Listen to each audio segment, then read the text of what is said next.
All right. This is going to be Daniel number 11. Daniel number 11. So this was supposed to be the Antichrist. But like I said earlier, the list that I had was ideal. We're actually going to do the bear in this video. I wanted to do the Antichrist because that topic's on the Assyrian, but then it completely dawned on me that how am I going to teach on the Assyrian if you don't know about the bear? So we got to do the bear first before I can discuss the son of perdition. One last thing I just want to preface before we begin this study. Uh, the beast of Daniel is a very difficult prophecy. Uh, now, these next couple videos on the Antichrist and the son of perdition, and this one and the leopard and the monster beast and all that stuff, they're going to be very hard. If you found the lion hard, these next couple ones are going to be even harder.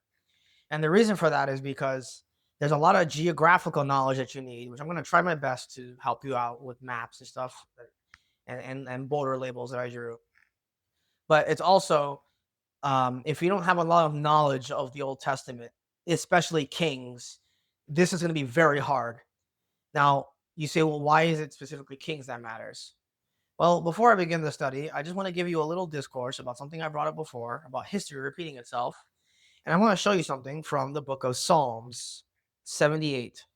Psalms 78. See, the Bible says the thing which hath been is that which shall be, and that which is done is that which shall be done. There's no new thing under the sun.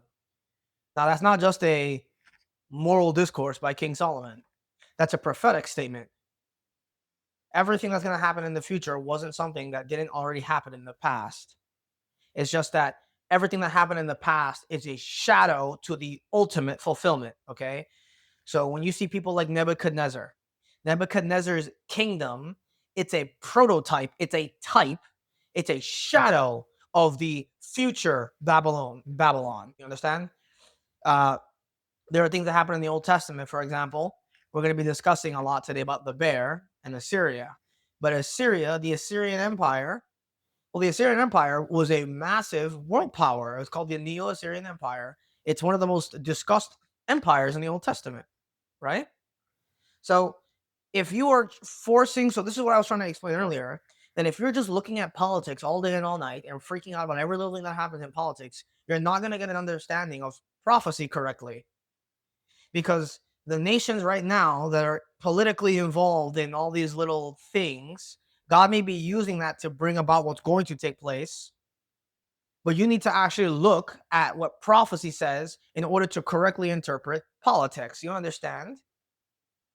So, for example, I showed you that the lion is the beast. The beast lion is Israel, right? I showed you that in definitively, right? Now, right now, Israel's partner is America. Now, Israel does not need America, but God is using America as like a stop hold because right now is not the time for the Middle Eastern nations to come in beef with Israel, right? But the thing is, if America was gone right now, the Middle Eastern nations would walk in and they would desolate Israel easily. Not because Israel's not powerful enough to defend themselves. It's just because literally they're all surrounded by their worst enemies. Isn't that interesting? The city of peace, Jerusalem. But like, how many wars been there? I think like 25 wars or something like that in history, right? Now we're gonna be going over the timeline. But when America falls in the time of the end, I don't think America will fall at the end of the church age. I think it'll fall with the fall of the Roman Catholic Church, right? Now, Israel is going to rise. You know what? Matter of fact, before I go through this, let me just draw it out for you. Just try to give you an idea of what I'm getting at here. Let's do a little timeline. So we got the rapture of the church like this, right? Now the church, no part of the time in the end. So this is the church. Now you're in Laodicea. We discussed this. When the church happens, you're still in Laodicea, but now it's for the churches go backwards. So my bumpy line. So after the rapture of the church, well, there's a secret revealing before the church rapture, and then you have the rise of the lion, which is who? Israel, right? And then what is it that Israel is going on with Israel? Well, Israel has a war in the Mediterranean Sea, or that region, because the beast of Daniel come out of that sea. You understand?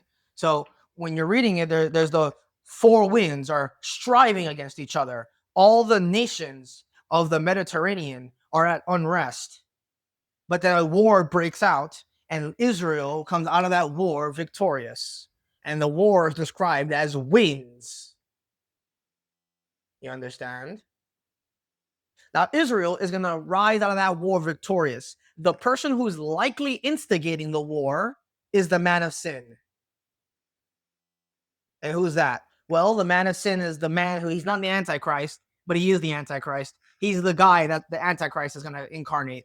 But nevertheless, the man of sin in Revelation 6 is the white rider. He's the rider going forth to conquer with this, right? With a bow. So just to reiterate, Israel is going to rise as a world power for a while after the victory they have in this war of the winds. When this war of the winds takes place, the most likely thing that will happen is that the major casualty of this war will be the Vatican. Because Mystery Babylon has to move to one final nation. It cannot be in Rome. And Rome is not the kingdom of the Antichrist. You go from the feet of the image, from the beginning of the time of the end, until you get to the 10 toes over here at the second advent. You understand? So Rome is not the last power, but Rome has to fall sometime for the spirit of Mystery Babylon to move to another nation, that devilish spirit to possess another city, right? So the Vatican and America will somehow be a casualty in this. And the reason I believe that is because Israel is going to be buddy-buddy with America, and they're still buddy-buddy with America, but America is slowly turning on Israel. Most of our government is run by Muslims and Roman Catholics. So you can't have, in the time of the end, America be friends with Israel if all the world powers are getting ready to come against Israel. You understand? But we see, and we're going to discuss this, that in the beginning of this time, because Israel is rising as a world power in the Middle East, and because they're so powerful, the Jews are apathetic, they don't care, and they could do without God. Lamentation has an interesting passage in chapter 4 where the Jews, Jeremiah is speaking for the Jews, and he's saying that we looked for a nation that could not save us. Well, you might be able to apply that to Egypt, because the leopard is Egypt when we get there. I believe that was what that's a reference to in Lamentations. But you could spiritually apply that in the sense that, well, the Jews are always looking to America to be their buddy. But America one day is going to turn on Israel. You understand? America is not like Cyrus. Cyrus never turned on the Jews. Artaxerxes never turned on the Jews. But America will turn on the Jews. I mean, look at my city, dude. They got a BB mayor in the most Jews of any city in America. Are you kidding me? Yes, that's the devil, right? But nevertheless, even if I'm wrong about the fall of America, we know that the Vatican has to go. The Vatican has to go. And the Vatican's power is all through America, which is why I'm convinced that in the time of the end, America is going to fall with Rome. See what's going on? But if America is buddy-buddy with Israel before this War of the Winds takes place, that means that Israel is going to have all that money and power from another nation to build up their technology, and get more powerful. And apparently, Israel is going to get so powerful and so apathetic that they don't care about God. Now, what I am not preaching here is I am not saying that there's going to be a golden age revival before the time of the end takes place. That's a load of junk. Laodicean church does end with lukewarmness. It ends with apostasy. It ends with obsession of material goods. It does end that way. However, when you're looking at the 7 churches of Revelation, the 7 churches of Revelation are different characteristics of different assembly of believers. So there are churches now, in our period right now, that still have the spiritual condition that the Philadelphia church had in the church age. You understand? What was the outstanding characteristic of the Philadelphian church? I promise it's all relevant to the study. The outstanding characteristic of the Philadelphian church is that church was faithful and kept God's word. Prophetically, that's the period in history where we got the King James Bible. Extra prophetically, that's talking about the Jews in the tribulation who are looking for Christ to come and take them out.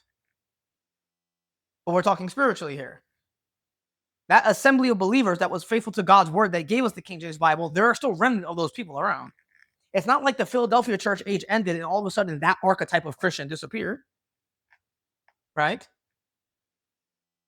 You still have characteristics of churches, Christian churches, that have the characteristics of Ephesus, that have the characteristics of Smyrna. They may not match one for one because those churches are prophecy about the time of the end, but we're talking spiritually here. So it's not like when the Laodicean church shows up that all of a sudden, oh, well, there's going to be a golden age. No, I don't believe that. There's going to be a golden age for Israel. Israel's going to grow as a massive superpower in the Middle East. But that doesn't have to be just for financial reasons. See what I'm getting at? So I don't really subscribe to the golden age thing. The church as a whole around the entire planet does not have to be materially wealthy in order for the apostasy to be showing itself. Okay? Because there were Christians in the before the 1900s, there were Christians in the 1800s that had a lot of money. Having a lot of money is not what makes the Laodicean church bad. Because money itself is not evil. Except the Laodicean church loves money. Now, most Christians, if you look all around the planet, and we want to look at professing Christians who are supposed to be saved, you will find them mostly in America. So, in that sense, the majority of Christians, Laodiceans, are enjoying material goods in this present age, right? So, I'm saying that Israel rising as a superpower has really nothing to do with any supposed golden age. There's no golden age coming. Donald Trump is not bringing in a golden age. Okay? He's not. So when the rapture of the church happens, and then you have the Lion of Israel, the Vatican will be a casualty of this war, most likely. Okay? Now, the one who's instigating that war will be the man of sin. Okay. Now, what did any of this have to do with Psalm 78? Remember earlier how I said the thing which hath been is that which shall be, and that which is done is that which shall be done, and there's no new thing under the sun? I'm not just repeating that for no reason. It's because that's exactly what's happening in the time of the end. Okay? So I was explaining earlier how difficult prophecy like this is, because you need a lot of knowledge of the Old Testament, because what's taking place in the time of the end was already foreshadowed in the Old Testament. Right? So when you're looking at politics now, you can't just keep freaking out about every little thing that happens. And then, no, man, everyone right now is like, oh, Iran is going to get destroyed by America. You're a Dumbo, dude. Dumbo elephant. No, man. We're going to go through the verses today, but Iran shows up in the time of the end. Iran is not going nowhere. Now, God will one day completely crush Iran. It will happen, and we'll go through that prophecy today. But Iran, if anybody thought Iran was going to fall right now to America, you're a goofy, dude. Goofy. No, but the people who believe that, they're post-millennialists, Christian nationalists, not Bible readers. They don't read the Bible. So look at Psalm 78. Psalm 78 in verse 1. Give ear, O my people, to my law. Incline your ears to the words of my mouth. I will open my mouth look at this. I will open my mouth in a parable. I will utter dark sayings of old, which we have heard and known that our fathers have told us. We will not hide them from their children, showing to the generation to come the praises of the Lord and his strength and his wonderful works that he hath done. Pause right there. So Asaph is about to give a whole chapter. We're not going to read this whole chapter because it's literally 72 verses. Okay? And in this entire psalm, Asaph calls it a parable. Do you know what the problem with that is? You can skim through this yourself. Okay? But in verse 9, you have an account about the children of Ephraim that never took place in the book of Numbers. Never took place in Exodus. Okay? And in the chapter, from 12 onwards, you're getting some verses about what God did in the land of Egypt. What did God do in the land of Egypt? He divided the Red Sea. And when you keep on reading, you're going to get references to the doors of heaven and God opening the clouds and feeding the Jews in the wilderness. Why is that interesting? Well, because in Psalm 78, he said that the purpose of this preaching that Asaph is doing is to declare in verse 4 the praises of the Lord, his strength, and his wonderful works. And then his wonderful works are defined in the entire chapter by giving you a repetition of history from the nation of Israel in the Exodus and the book of Numbers. But then he says in verse 5, for he established a testimony in Jacob and appointed a law in Israel, which he commanded our fathers that they should make them known to their children, that the generation to come might know them, God's works, even the children which should be born, who shall arise and declare them to their children. For what reason is Asaph writing this psalm? So that he can have his children tell their children's children. For what reason? That they might set their hope in God and not forget the works of God, but keep his commandments. So you're getting a parable, and I'm getting ahead of myself. This is actually something I'm going to be discussing when I go through the leopard, but it's still relevant to the bear. You're getting a parable about Jewish history being referred to as a parable. You understand? What's a parable? Well, when Jesus gave a parable, not everything in the parable was literal. He was saying something that had a hidden meaning behind it. So when you're reading this, there's a hidden meaning behind this. And what it is that all of the main antagonists of the Old Testament show up again in the time of the end. Because the things that took place in the past are a parable of what's going to take place when God finally comes back to dealing with the nation of Israel. So how does the nation of Israel begin in history? The nation of Israel begins as a powerhouse. God brings them out of the land of Egypt, wanders them in the wilderness for 40 years, brings them into the land of Canaan. Yeah, they're a little goofy, but eventually they do become a massive superpower. Just like Israel will be as the lion from the wilderness, you understand? But then who were the kings that showed up and started beefing with Israel after they left Egypt? Who's the first king? Assyria. Many kings of Assyria. Tilgath-Pileser, Sennacherib, Esarhaddon. You understand? So take a guess as to who the bear is of Daniel's prophecy. It's king of Assyria. It's the Assyrian Empire. I'm going to go to the verses. But it's to revive the Assyrian Empire. And with this Assyrian Empire, Israel is going to be here. And we're going to draw the line. Try to fix it over here a little bit. You're going to have the bear. And with the bear here, it's going to be a revived Assyrian Empire. Now, when I say revived, I don't mean it like a revival. I mean it's like another Assyrian Empire that it came back.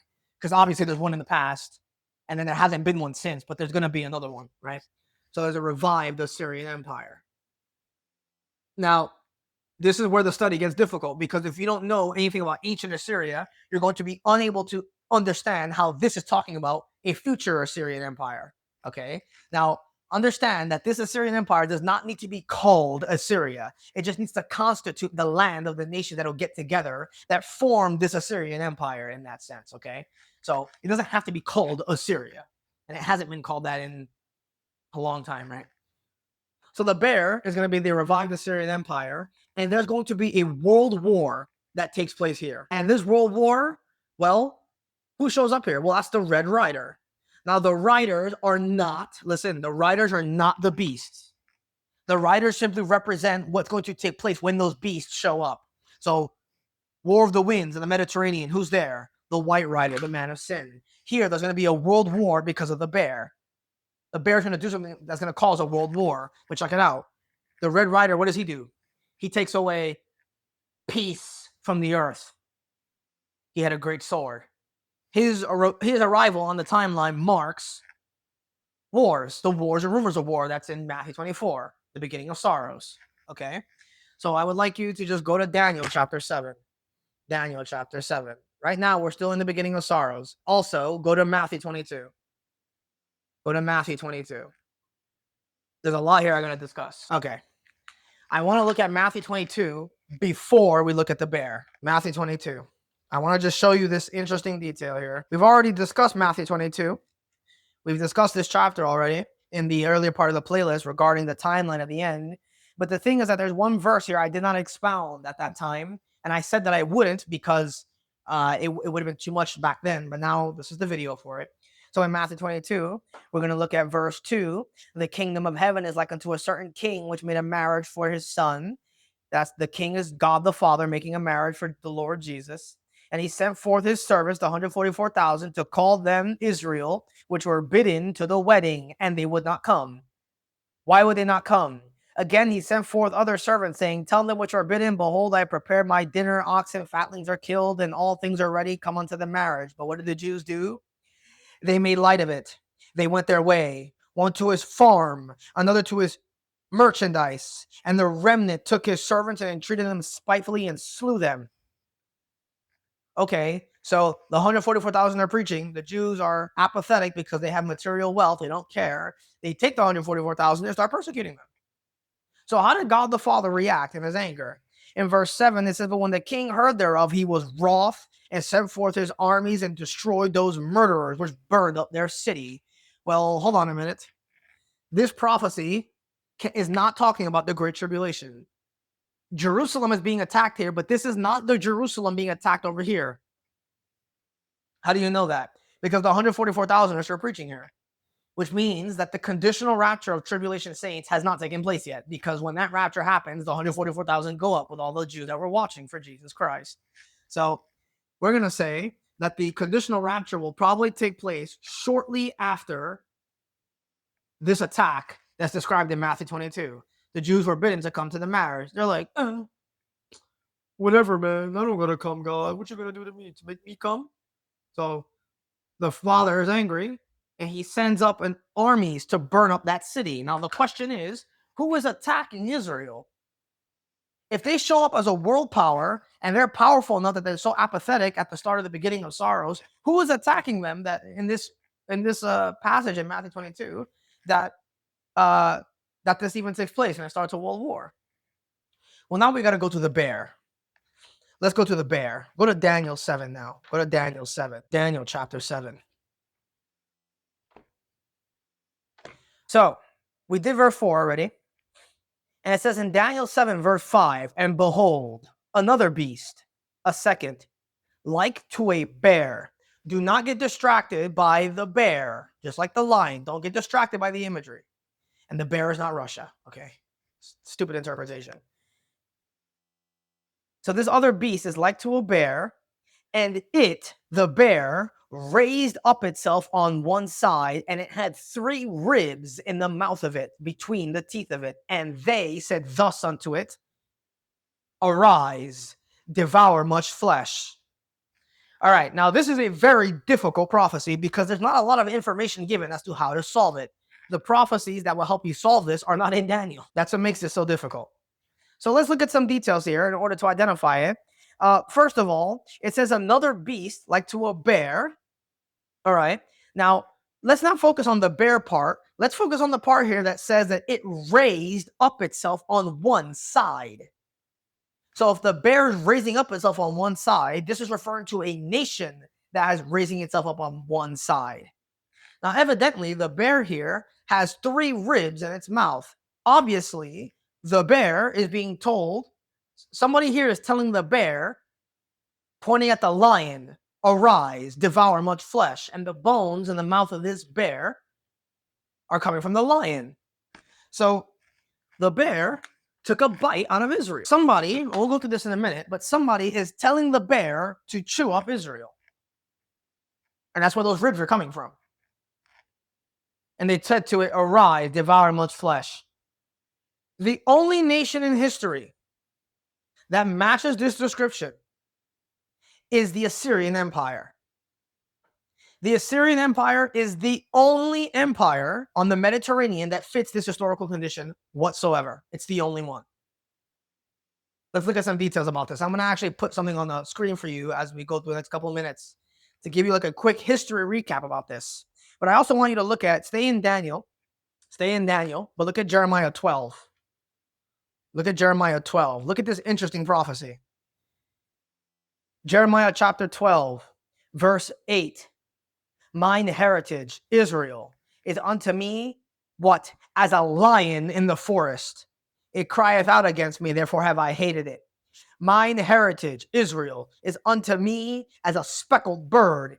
Interesting, since they have the wings of an eagle. But then he says, the birds run about are against her.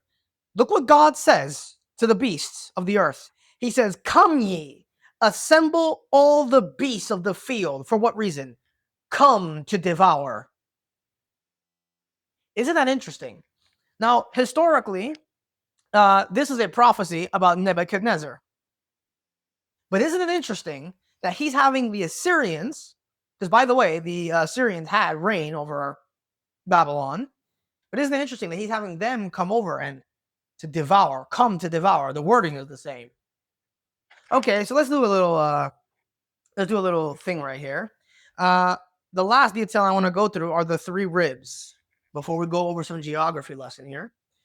What do the three ribs represent? Well, nobody knows.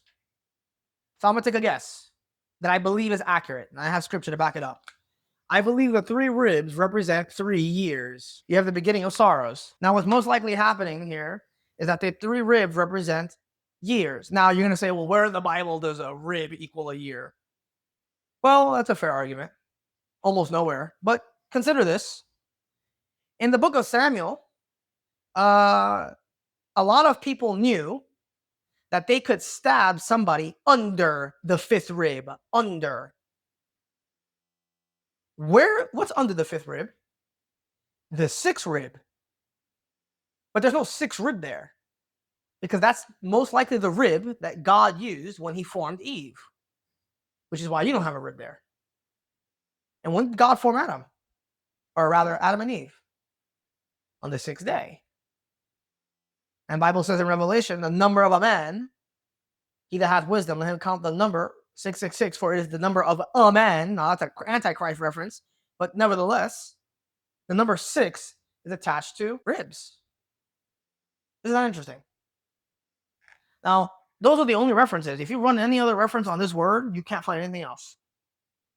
But we can at least concede that if Adam was formed on the sixth day and Eve was created from the sixth rib, that means that ribs, at least in this case, has a possible time element to it. And so it would make sense, because if the lion Israel is over here at the start of the 10.5 years, well, after the tribulation, the rapture of tribulation saints takes place around the 3 years, 3.5 year mark. So it would be pretty interesting. So I do believe the ribs are referring to years. I've looked at all the commentaries. Nobody has any idea. All right. Now, I'm going to show more verses, coincidences to prove that. But I do want to give you a little history lesson here. So let's look at the book of 2 Kings. 2 Kings 16. 2 Kings 16. I want to give you a little quick history lesson here. 2 Kings 16. So in the book of Kings, you have a man named Pekah, the son of Remaliah. And you're going to have another king named Shalmaneser. You also have Tilgath-Pileser, which is another one. Now, here's an interesting detail. I want you to look at 2 Kings chapter 16 and verse 7. So Ahaz sent messengers to Tilgath-Pileser, king of Assyria, saying, I am thy servant and thy son. Come up and save me out of the hand of the king of Syria. So who is the king of Syria? Okay, king of Syria is not king of Assyria. The king of Syria here is a man named Rezin. But then it says, and out of the hand of the king of Israel. Who is the king of Israel at this time? Pekah, which rise up against me. And Ahaz took the silver and gold, and what did he do? He sent it as a present to the king of Assyria. And the king of Assyria hearkened unto him, for the king of Assyria went up against Damascus and took it and carried the people of it captive to Kir and slew Rezin. So here's a map. Ahaz, this moron, buys out the king of Assyria, Tilgath-Pileser, okay? And he takes that guy and he says, can you please fight Syria for me and the king of Israel? Because I'm worried, instead of trusting in God. So the king of Assyria covers this eastern region from Nineveh. And when this guy, Tilgath-Pileser, comes towards the west bank, towards the Mediterranean, he destroys the Syrian people, takes them captive, and attacks Damascus. What is Damascus? Damascus is the capital of Syria. Still called that today, by the way. Really interesting. And so what you're reading over here in verse 9 is the king of Assyria did do what he said, and he did go up to Damascus, and he did carry the people captive. Okay? Now, what's interesting about this prophecy is that this is prophesied in the book of Amos, the book of Amos. So we'll look at Amos chapter 1, the minor prophet. The book of Amos, chapter 1. Chapter 1. So you just read it earlier. If you want to do the cross-reference, check it out. 2 Kings chapter 16, he went up against Damascus. Amos was prophesied about this. He says in verse 3, thus saith the Lord, for 3 transgressions of Damascus, and for 4, I will not turn away the punishment thereof, because they have threshed Gilead with threshing instruments of iron. And I will send a fire into the house of Hazael, which shall devour the palaces of Ben-Hadad. And I will break also the bar of Damascus, and cut off the inhabitant from the plain of Aven, and him that holdeth the scepter from the house of Eden. And the people of Syria shall what? Go into captivity. Where? Unto Kir, saith the Lord. Well, that's what happened in 2 Kings. You see that? He carried the people of it captive to Kir, and they slew Rezin, the king of Syria, not Assyria. So you say, well, what's the big deal with that, brother? Well, the point is, the Assyrian Empire expanded to the western shore towards the Mediterranean, and they took over Syria. And it forms like that weird, goofy-looking triangle thing, right? So when the bear, historically, the Assyrian Empire, raised itself up on one side, it raised up its power towards the Syrian side, the western side of the Middle East. And they covered how much land? They covered from all that side, from Nineveh to the east, coming all the way to Syria, Damascus, and then they had that northern part of Israel, the 10 tribes. But I want to show you something else. I'm just trying to give you a little history thing here, because what I'm trying to show you is that what happened with Tilgath-Pileser, when he took those people captive and he conquered the western side of Syria, that's going to be repeated history. But this time, when the bear raises itself up in the future, the bear's not going to raise itself up on the western side towards Syria. You say, well, why wouldn't the bear, if history's going to repeat itself, why wouldn't the king of Assyria, why wouldn't the bear raise itself up again on the western side? Well, no. You see, the difference is, historically, when that took place, Syria and Assyria are 2 different countries. Right now, what would stop the Muslims and the people in the Middle East from willingly getting together to attack Israel? In the Old Testament, they were neighboring, fighting nations. Now, they're not allies per se, but if they got together to destroy the Jews, what would stop them? Nothing. Nothing would stop them. So you can have you can have a modern Assyrian Empire, which covers all of the eastern region of Nineveh. You have all that land that goes towards Iraq, because Assyria did have Babylon. And Assyria can have, a modern Assyrian Empire can have all of the west, all of the north part of Israel, and they can have all of Lebanon and Syria. And those nations wouldn't have to fight. They can agree to disagree on their stupid Muslim doctrines, because they'll get together for the sake of destroying Israel. They're the only nation that borders the Mediterranean Sea that raises itself up on one side.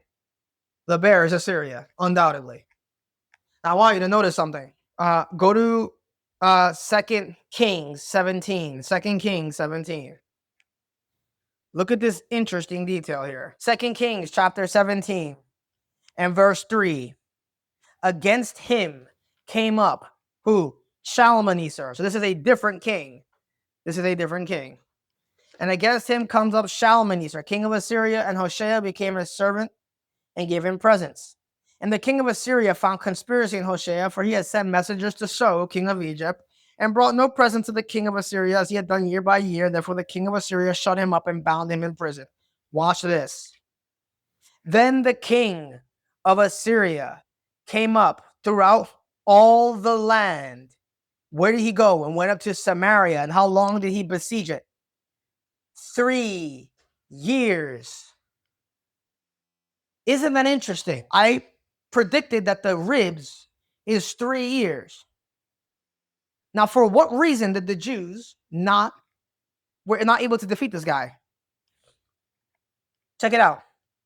In verse 7. For it was so that the children of Israel sinned against the Lord their God, which had brought them up out of the land of Egypt from under the hand of Pharaoh, king of Egypt, and had feared other gods. Go to verse 13. Yet the Lord testified against Israel and against Judah by all the prophets and by all the seers, saying, turn ye away from your evil ways, right?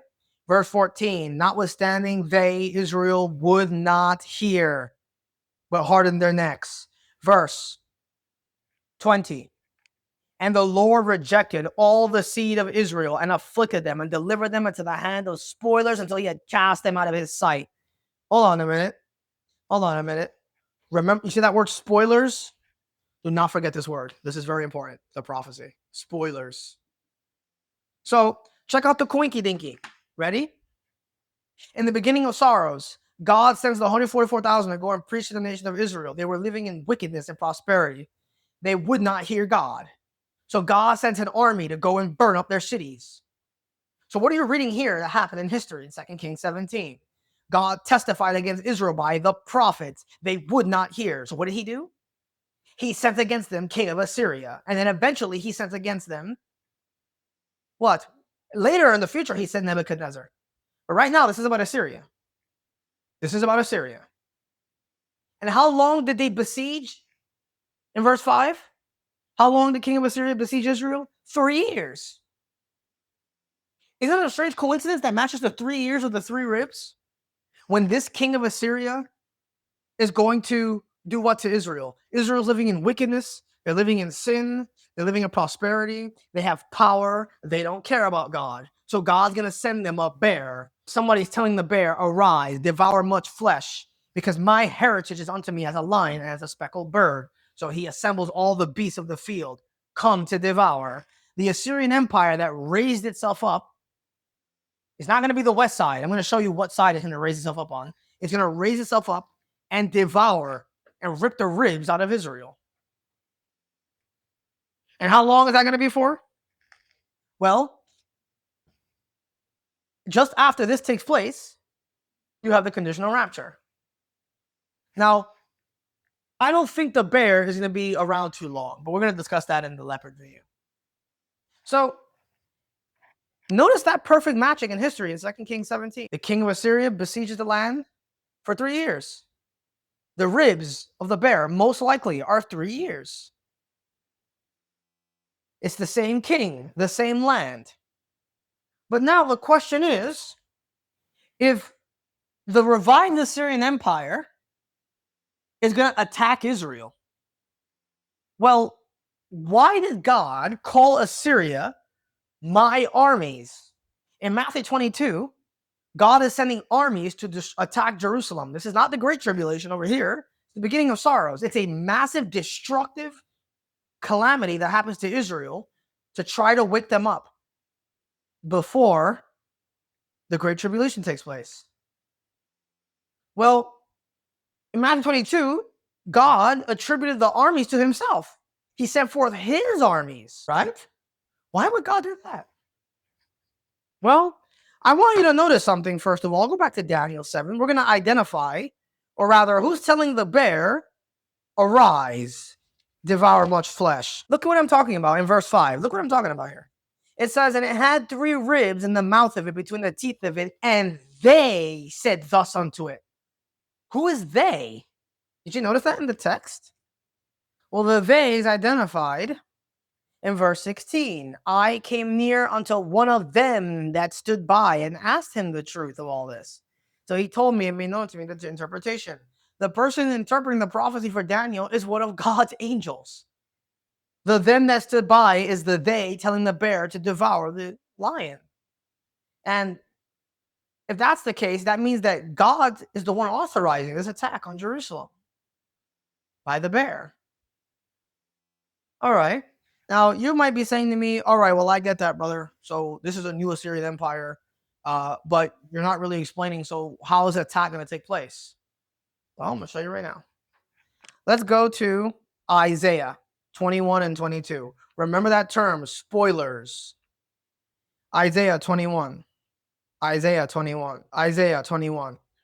All right. So, before the conditional rapture takes place, the bear is going to devour the ribs of the lion. Okay? This is going to happen about 3 years into the beginning of sorrows. So we have 1 year here, 1 year here, and around the 3rd year of the beginning of sorrows, the bear is going to devour, is going to rip the ribs out of the lion. That's going to be God's giant belt spank to try to wake Israel up so they can make it to the conditional rapture of tribulation saints. All right. Now, whatever this bear is doing is causing a world war. So now we're going to analyze these two prophecies on Isaiah. Isaiah chapter 21. All right. Now, we're going to go slow now because these two chapters are extremely difficult. Okay. Look what it says in Isaiah 21, verse 2 or verse 1. The burden of the desert of the sea, as whirlwinds in the south pass through, so it cometh from the desert, from a terrible land. Stop right there. What did we say whirlwinds are? Whirlwinds are armies. So what is Isaiah seeing? He sees a vision and he's in the desert and he just sees a large monstrosity of armies coming from the terrible land. This is Assyria. I'm going to show you it's Assyria. Okay. And he sees all these armies marching to the land of Israel. So the burden of the desert of the sea, the whirlwinds, the armies in the south pass through. And in verse 2, a grievous vision is declared unto me. The treacherous dealer dealeth treacherously, and the spoiler spoileth. What does he say?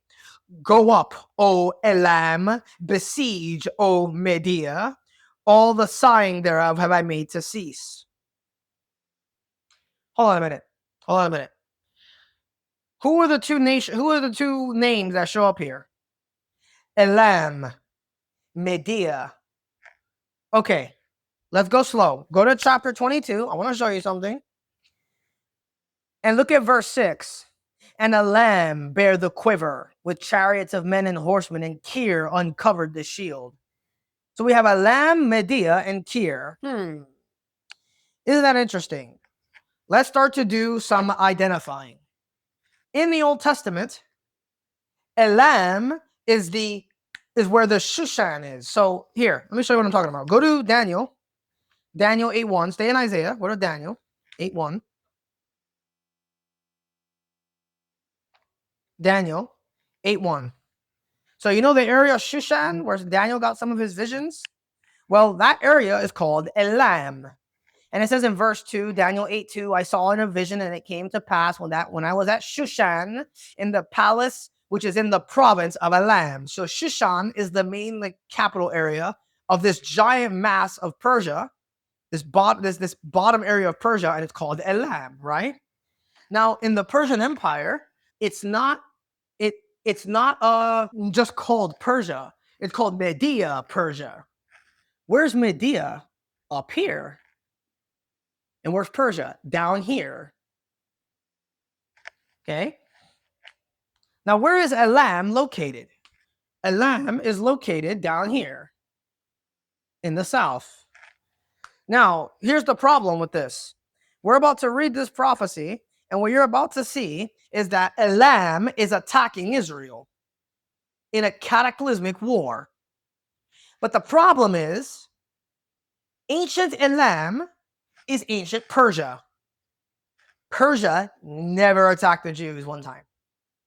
Not one time. Okay? Cyrus is a type of Christ.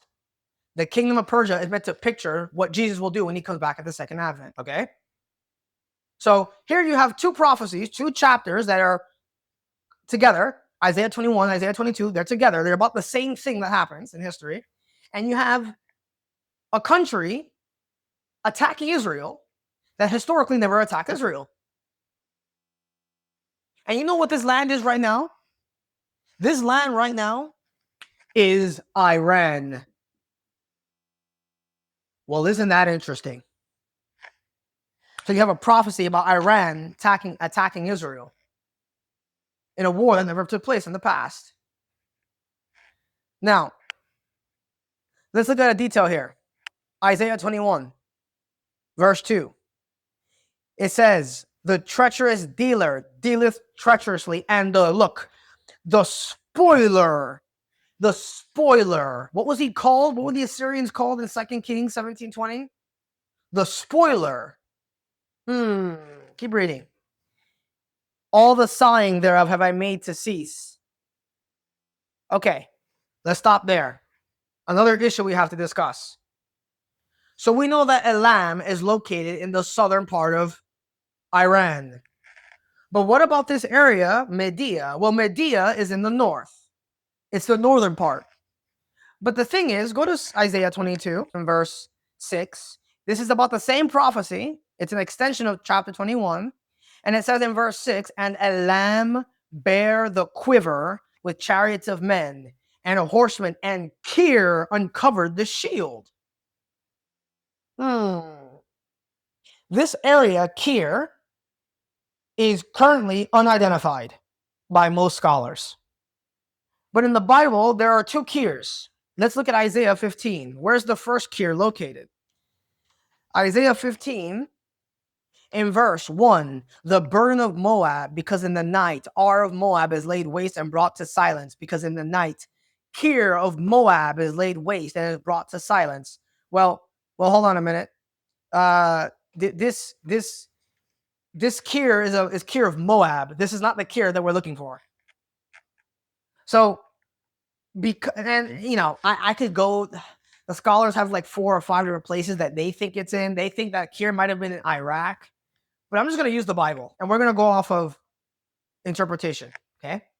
In Isaiah 21, you have it in verse 2 that it says, "Go up, O Elam." Where's Elam? The south. He says, "O Media." Media is in the north, right? But look at chapter 22 and look what God does. In chapter 22, verse 6, he says, and Elam bare the quiver with chariots of men, and Media uncovered the shield. Is that what it says? It doesn't say that. It says, and Kir uncovered the shield. Well, isn't that fascinating? Why didn't God say, and Media uncovered the shield, if the nation attacking Israel in 22 is the same one attacking them in 21? That's because Kir is probably somewhere near Tehran. Tehran is one of the main capitals of Iran. It's in the north. Media was in the north. So when God was prophesying, instead of saying, he knew we weren't going to be able to identify where this was because the scholars don't know. So just stick with the Bible. He replaced Media for Kir about the same prophecy.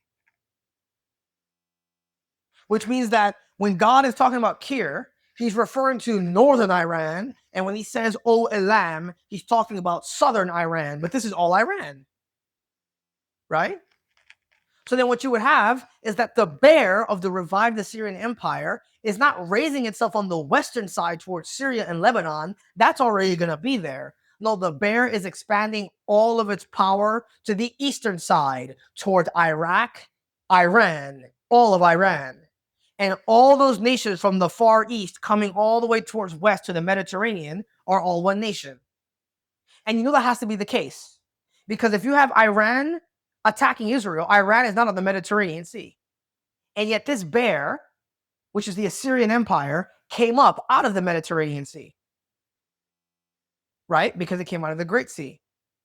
So the only way this bear could come out of the Mediterranean Sea and be qualified to be Iran is if Iran is a part of the original empire that borders the Mediterranean. I hope that made sense. I'm trying my best to make this simple for you. So now you have a Western power. You have Syria, Lebanon, ancient Assyria, all the way to Iraq, which is Babylon, and then Iran, which is Persia. And that entire half of the Middle East is the revived Assyrian Empire, a new and improved version, which is even more powerful than the one back then. And God's telling that bear, arise, devour much flesh. Now, let's identify some details that's going to show you that Isaiah 21 and Isaiah 22 are future prophecies about the beginning of sorrows. These are not historical prophecies whatsoever. Okay? Persia never persecuted Israel. So this cannot be talking about ancient Persia. Okay? So check it out. Isaiah 21 and verse 2, a grievous vision is declared unto me. The treacherous dealer dealeth treacherously, and the spoiler spoileth. Go up, O Elam, besiege. So look, go up, O Elam, south of Iran. Besiege, O Media, north of Iran. All the sighing thereof have I made to cease. Now watch.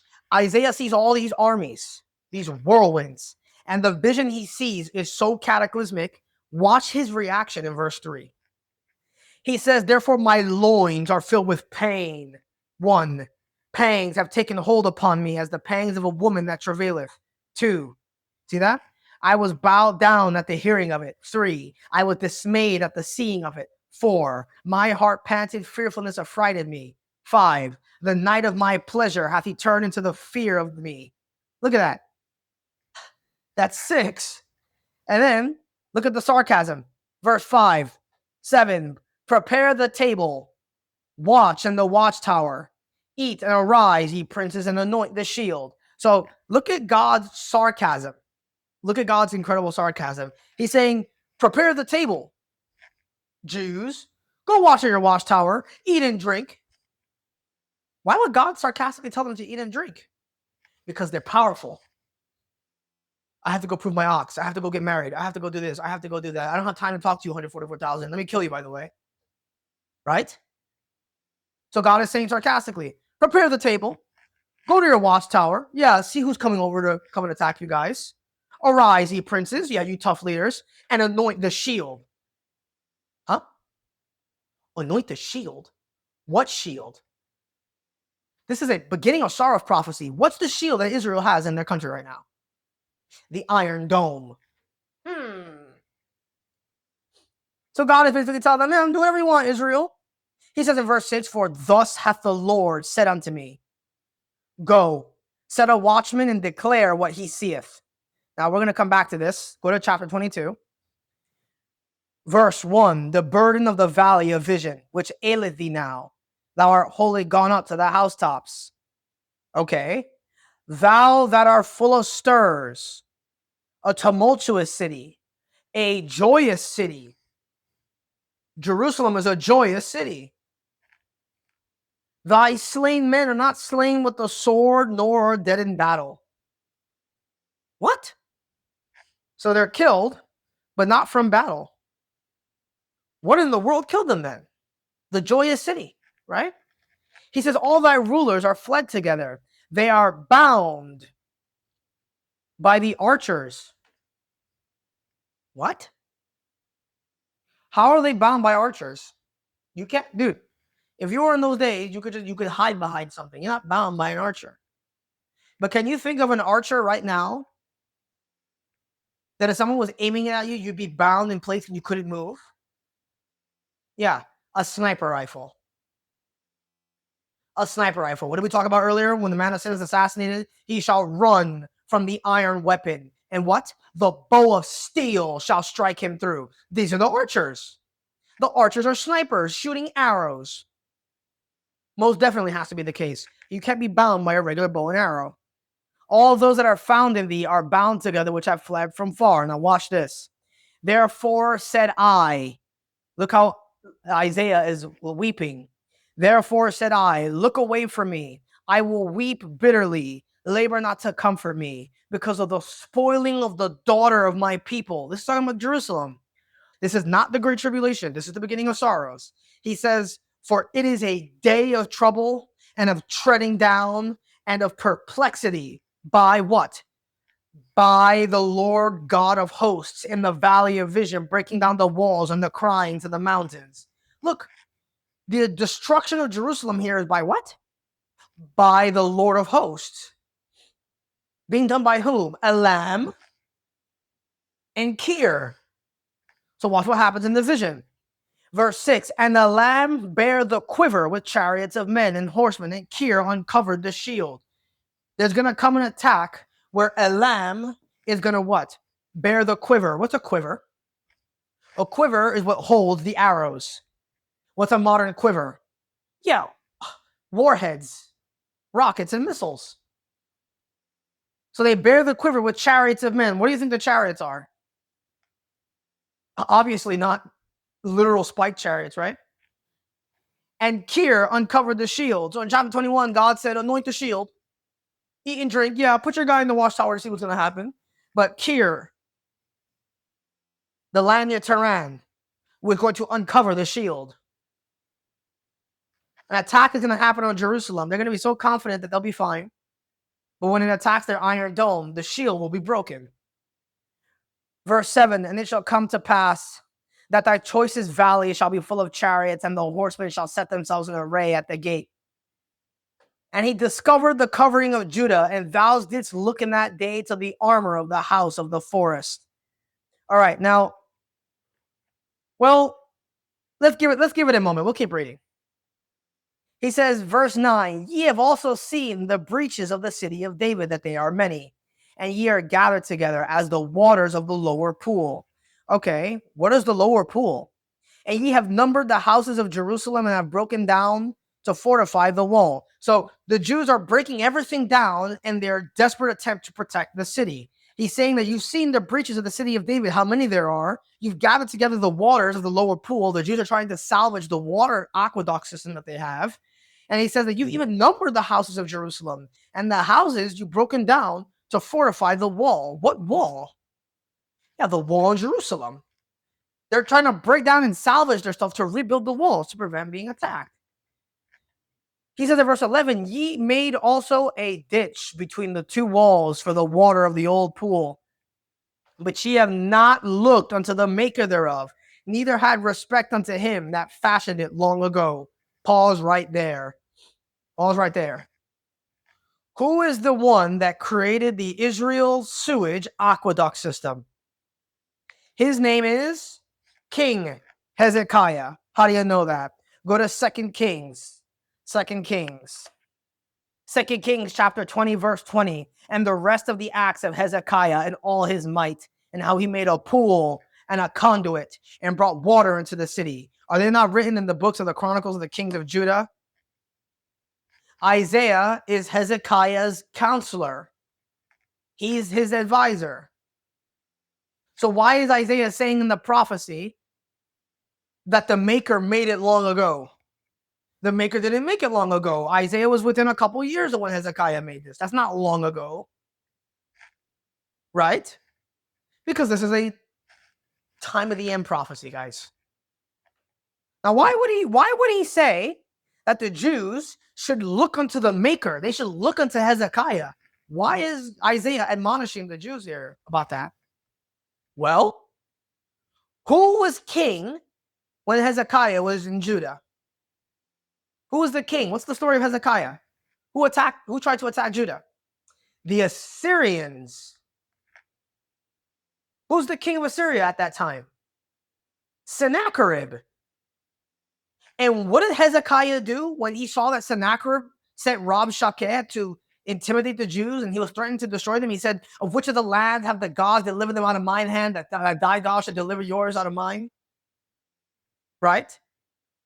And then God gives a prophecy in Nahum. He says, there has come out of thee a wicked counselor.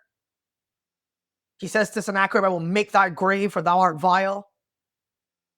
And what did Hezekiah do? Well, he made the aqueduct system, but instead of trusting in all that stuff, he prayed to the God of heaven, and his prayer is recorded 3 times in the Chronicles. Right? So Isaiah is admonishing these Jews. They're about to be attacked by the Assyrians. And he's saying, look at Hezekiah, who made the aqueduct system that you're so desperate to repair and to salvage. Because if they had done and followed Hezekiah's example, God would have come and saved them. Because Hezekiah prayed to God, and he saved them out of the hand of the king of Assyria. And that's what Isaiah is admonishing the Jews here. But what did the Jews do? In verse 12, and in that day did the Lord God of hosts call to weeping, to mourning, to baldness, and to girding with sackcloth. So in that day, when the Assyrian army is coming and marching to attack Jerusalem, God is calling the Jews to weep and to mourn and to repent unto him. But what are the Jews? How do they react? Behold, joy and gladness, slaying oxen, killing sheep, eating flesh, drinking wine. Let us eat and drink, for tomorrow we shall die. They're apathetic. They don't care. They don't care. Why? Because that's in Matthew 22. They were concerned about their prosperity then as the lion, and they had no idea a bear was going to come in and rip out their ribs, man. So what does God reveal to Isaiah? He says in verse 14, and it was revealed in mine ears by the Lord of hosts. Surely this iniquity shall not be purged from you till ye die, saith the Lord God of hosts. Isn't that interesting? Now, if this bear of such a massive power attacks the nation of Israel and rips out their ribs, why would that cause a world war? The question is, why wouldn't it cause a world war? You see, Iran is going to attack with all the Middle Eastern nations joined together as one Assyrian empire to attack Israel. Iran is going to attack Israel with such a ferocity, right, that their Iron Dome won't work anymore. Can you think of an arrow that they would have to drop on the nation of Israel in order to pierce the Iron Dome? An attack so cataclysmic that Isaiah has this sevenfold despair when he sees the vision. Yeah, a nuclear bomb. Iran has been trying to get nuclear weapons this entire time, and everyone's like, oh, Donald Trump's going to stop them from giving. No, he's not, my dude. Iran will have a nuclear weapon, and they will use it against the Jews. They will do it. And this attack is so bad that God is trying to get them just before the conditional rapture to repent, and they won't do it. They won't do it. So then God says, surely this iniquity shall not be purged from you till ye die, saith the Lord of hosts. Go back to Isaiah 21. So this is an attack that's going to take place from the Assyrians, Elam and Kir, before the Great Tribulation. This war here, this attack from Iran that causes the next world war on Israel. This attack is the my armies that God sends to attack the Jews in Matthew 22. Those are his armies, the ones that the angels, they told the bear, arise, devour much flesh. The vision in Isaiah, he says in chapter 22, if you want to just see it again, he says that this is a perplexity in verse 5 by the Lord God of hosts. God is the one doing it. Isn't that crazy? Now in Isaiah 21, it says in verse 7, and he saw a chariot, the watchman, with a couple of horsemen, and a chariot of asses and of camels, and hearkened diligently with much heed. And he cried, a lion, my lord, I stand continually upon the watchtower in the daytime. I am set in my ward the whole night. So the watchman is saying, I saw a lion, and he sees all these other things, and he's saying, yeah, I've been here all night, man, watching this stuff.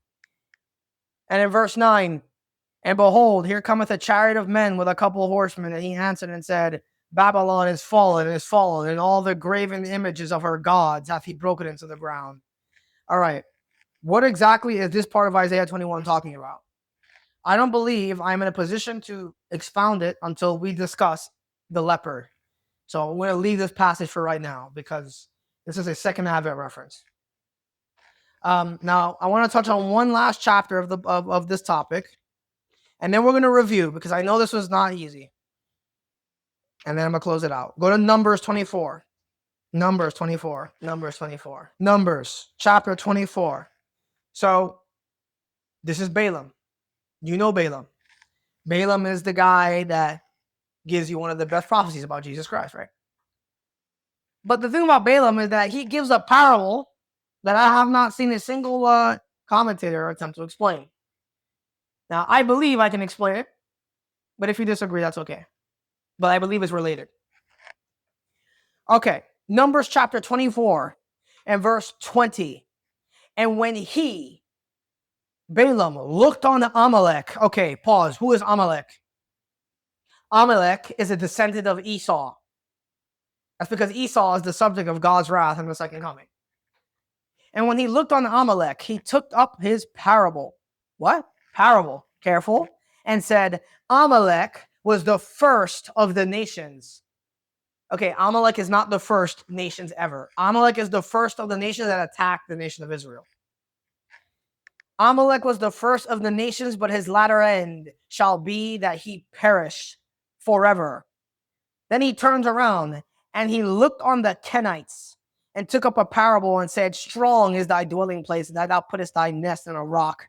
Nevertheless, the Kenite shall be wasted until Asher, carry thee away captive.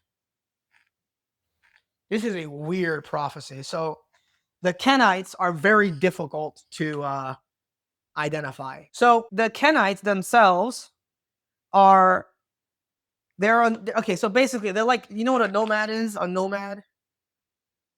They're nomads that roam around. At some point, they were with the Amalek. That's why they show up in the same passage. The Kenites did dwell among the people of Amalek. Here's an example of how you know that. In 1 Samuel, these are the people that Saul tells, no, get down from among them in 1 Samuel 15. But let's keep reading. Verse 22, Asher, according to Genesis, is the founder of Nineveh, which means that Asher is a reference to Assyria. Uh-oh. That shows up again. Because the bear is Assyria. Let's keep reading.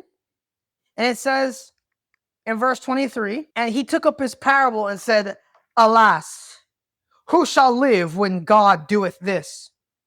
Ships shall come from the coast of Chittim, and shall afflict Asher, and shall afflict Eber, and he shall perish forever. And Balaam rose up and went and returned to his place. What? The guy gives a couple prophecies. He's like, yeah, I see this, I see that. But then he sees this third one. And he says, alas. He has a strange reaction. Who shall live when God doeth this? God doeth this. Why is he so concerned about this prophecy? Well, we're going to have to do some careful investigating here. So, in the passage in verse 24, it's going to say that the ships are from Chittim, which is a possible reference to Cyprus. Where is Cyprus? Cyprus is an island in the Mediterranean. And what are they going to do? They're going to afflict Asher and afflict Eber. Asher and Eber? Well, most people, when they read this, the commentators are going to say that the Eber here is a possible reference to Shem. But this cannot be Shem's grandson. Because the context, first of all, is a future prophecy. So I'm not even really sure why it would mention Shem. And they're going to argue and say, well, no, it's talking about Eber. Like, it's addressing the area of Eber, but Shem's grandson, Eber, is the one that founded that. But that's not really going to work either. Because this is, well, let's keep reading. You'll see why. In verse 21, who's in the context? The Kenites. The Kenites. So I want you to stay here and go to the book of Judges. Go to the book of Judges chapter 4, and let's do a little investigating on Eber.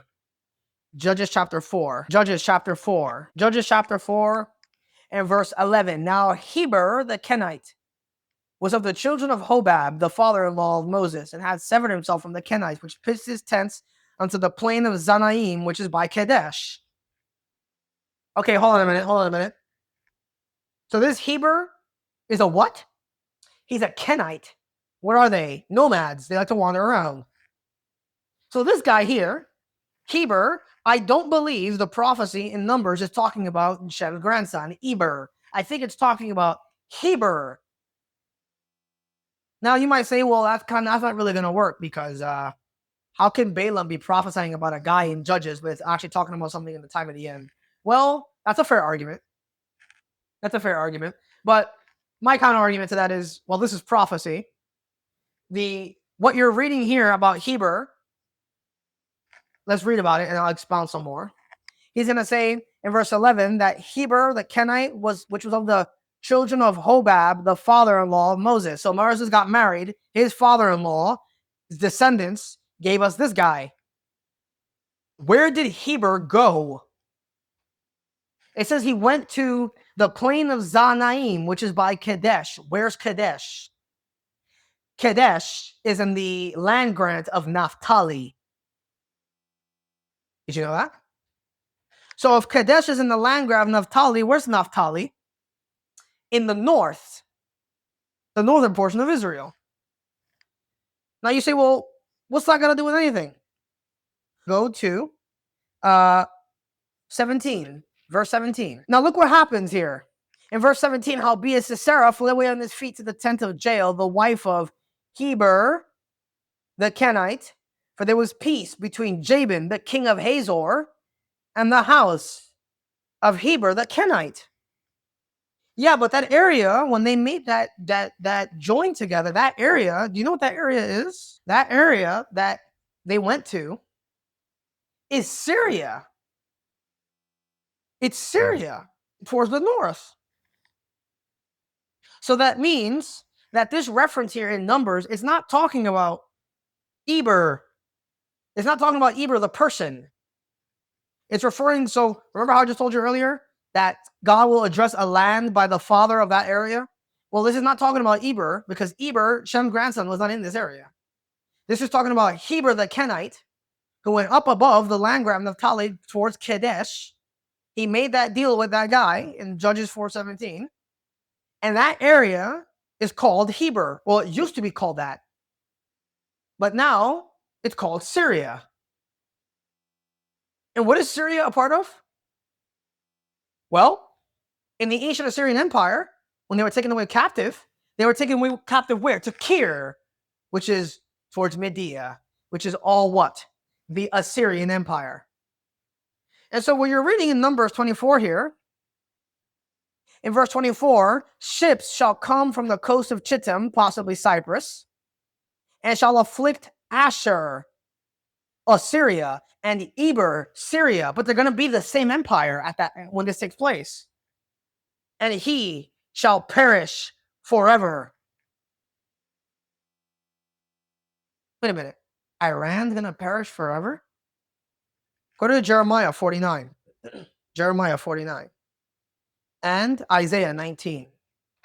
Jeremiah 49 and Isaiah 19. We'll look at Isaiah last, and then we're closing out the study. This is probably one of the hardest Bible studies I've ever done. So I'm going to try to, I really hope you were able to get something out of it. Isaiah 19 and Jeremiah 49. This is the prophecy that Jeffrey Grier quotes every time something happens with Iran, because he doesn't know what he's talking about. Jeremiah 49 in verse 34. Look at God's prophecy. The word of the Lord that came to Jeremiah, verse 34. The prophet against who? Elam. Elam. Verse 35. Thus saith the Lord of hosts. Behold, I will break the bow of Elam. What's the bow? They had a quiver in Isaiah 21 and 22. Yeah, he's talking about their weapon, their nuclear weapons. I will break the bow of Elam. What? The chief of their might. What's the chief of their might, of their bow? Yeah, a nuke. And upon Elam will I bring the four winds from the four quarters of heaven, and will scatter them towards all those winds. And there shall be no nation whither the outcast of Elam shall not come. God's going to do to Iran what he did to the Jews. He's going to utterly crush them and destroy them. And in number 24, what you're reading about is a small account of those nations in the Mediterranean coming against Iran. You say, why would they come against Iran? Because Iran just nuked Israel and started another world war. So now they have to get involved and stop Iran, which is why I don't think Iran is going to remain a world power for very long, because their attacking of Israel is going to set off the nuke, and then the Red Rider takes away peace from the earth, and that's why that happens. So it says in verse 37, but for I will cause Elam to be dismayed before their enemies and before them that seek their life, and I will bring evil upon them, even my fierce anger, saith the Lord. And I will send the sword after them till I have consumed them. And I will set my throne in Elam, and will destroy from thence the king and the princes, saith the Lord. I have no idea why God says he's setting his throne in this area. His throne is in Jerusalem. It's not in this area. So it could be a metaphor. God is saying like his throne in terms of his kingship, but I don't know. Mysterious verse 39, but it shall come to pass in the latter days that I will bring again the captivity of lambs, saith the Lord. God is going to restore Iran after he crushes them and obliterates them. Go to Isaiah 19. I'm going to end it off on this mysterious verse that I will be solving in a later video. I like to mess with you a little bit. Isaiah 19, verse 23. In that day there shall be a highway out of Egypt to Assyria, and the Assyrian shall come into Egypt, and the Egyptian into Assyria, and the Egyptians shall serve with the Assyrians. In that day shall Israel be third with Egypt and with Assyria, even a blessing in the midst of the land, whom the Lord of hosts shall bless, saying, Blessed be Egypt, my people, and Assyria, the work of my hands, and Israel, my inheritance. Can you explain that verse? No, you can. I'll be expounding on this in the future. But we're starting to get to some grand picture I'm showing you. All right. So let's review. When the church rapture takes place, You're going to have a war of the winds.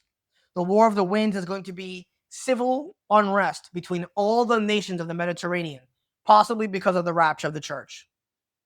Out of this war, most likely instigated by the man of sin in the beginning of sorrows, Israel is going to come out victorious, and the Vatican, which is in the Mediterranean, will be a casualty. Israel will have no more need of America. America will fall with the Vatican. And Israel is going to be a world power in the Middle East.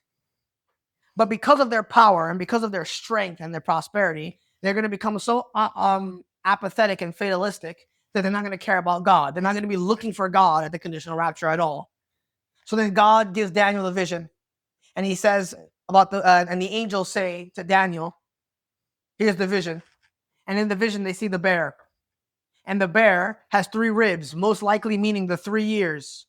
Eve was created from the 6th rib, and they both were created on the 6th day.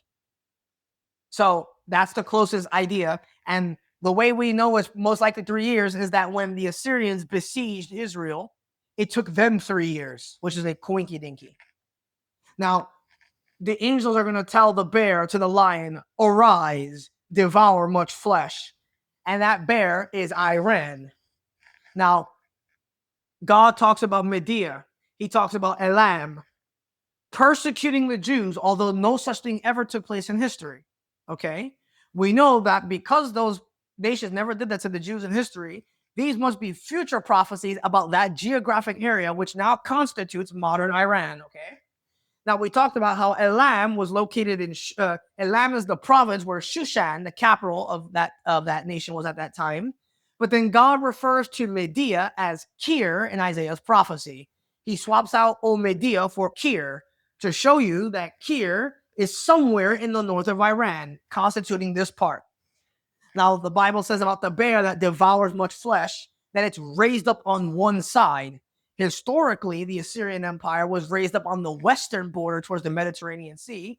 But since in the future, those nations are going to be allies against Israel anyway, the side that the bear is lifting itself up on is not the western side towards Syria and Lebanon, is towards the eastern side towards Iraq, which is former Babylon, and towards Iran, which is former Persia. And that entire landscape area is going to be a revived Assyrian Empire with little tiny Israel right by the Mediterranean. And so now, after 3.5 years-ish of the beginning of sorrows, the bear's going to rip out the ribs of the lion. And then soon after that, the Jews are still not going to care. God invites them, come to my wedding feast. He spanks them, and they don't care. God sends his armies to destroy Israel, and not long after, the conditional rapture of tribulation saints takes place.